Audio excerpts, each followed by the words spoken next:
Okay, so today's walk starts here at Sparsholt Firs. There's the car over there. Got a model flying club just there.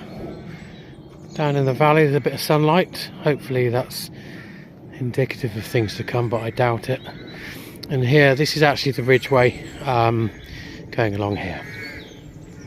So this is the first of what I hope will be many Wessex walks that I post to social media, probably YouTube. So the path back there, the Ridgeway, for a while becomes a little muddy this time of year, and now we've got a grass track along here which in a minute dips down the hill.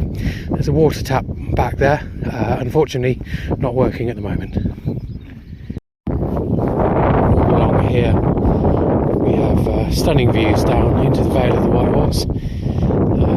We have the scarp of the hills running east to west, and the Ridgeway runs along the top of that scarp. You can see the sun is just starting to try and come out.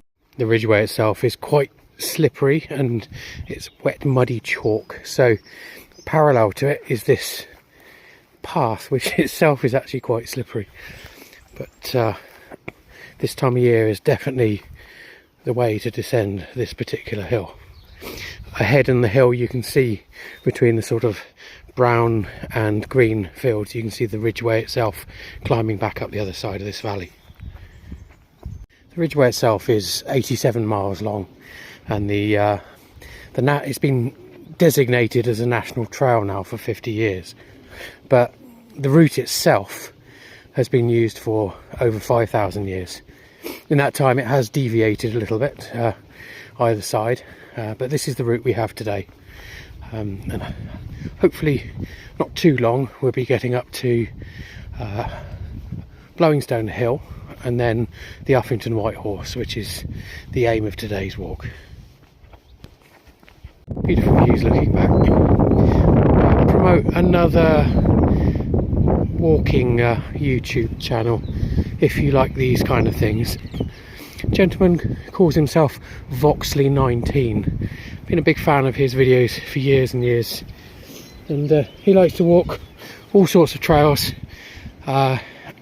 He's also into his trains and underground, but I like his country walks, and he gets to these places on public transport. It's definitely worth looking at a few of his walking videos. For more information on the trail itself, it's worth visiting the Ridgeway National Trails official website, which shows you all the conveniences along the trail and what you can and can't do along different parts of it, and how to report a problem and everything.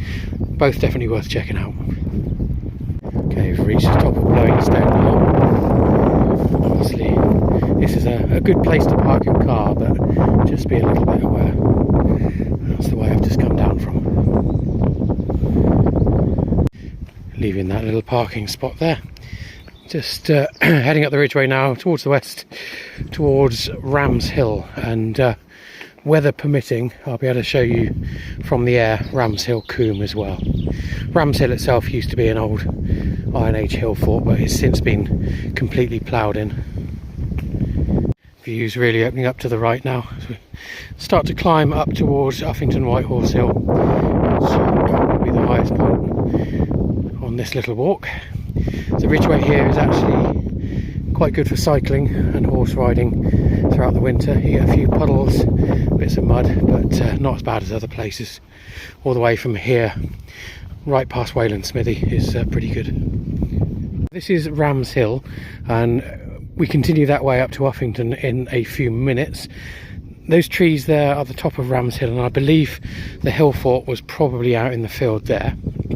That's the way we've come from Blowingstone Hill, and over here is the stile that takes you down into Rams Hill Coombe, which is open access land, so you're free to roam. Just be careful because it's steep and slippery in places, and it goes all the way down to the road at the bottom.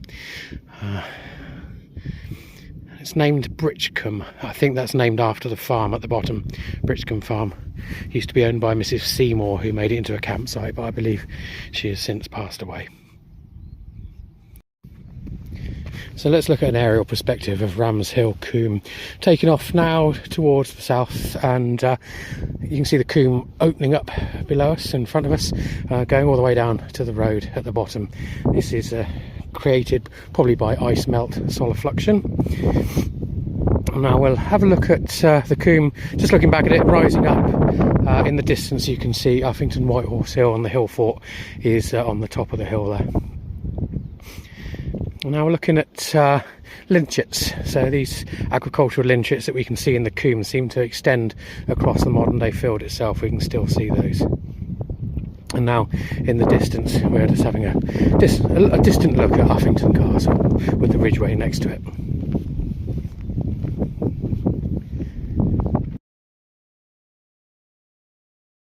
Beautiful views down the Ridgeway towards Wayland Smithy. Here's Uffington Castle here.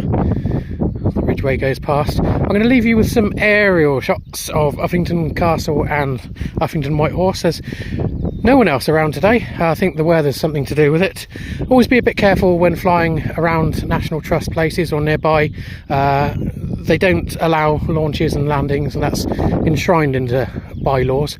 And once you are airborne, you're governed by the CAA rules, so make sure you keep the drone within line of sight and don't overfly any people. And I will leave you with these shots. Thank you for joining me today. My name is Hedley Thorne, a bit unusual, Hedley. Do follow me on Twitter and Instagram, and just like every other YouTuber on the planet, please like and subscribe.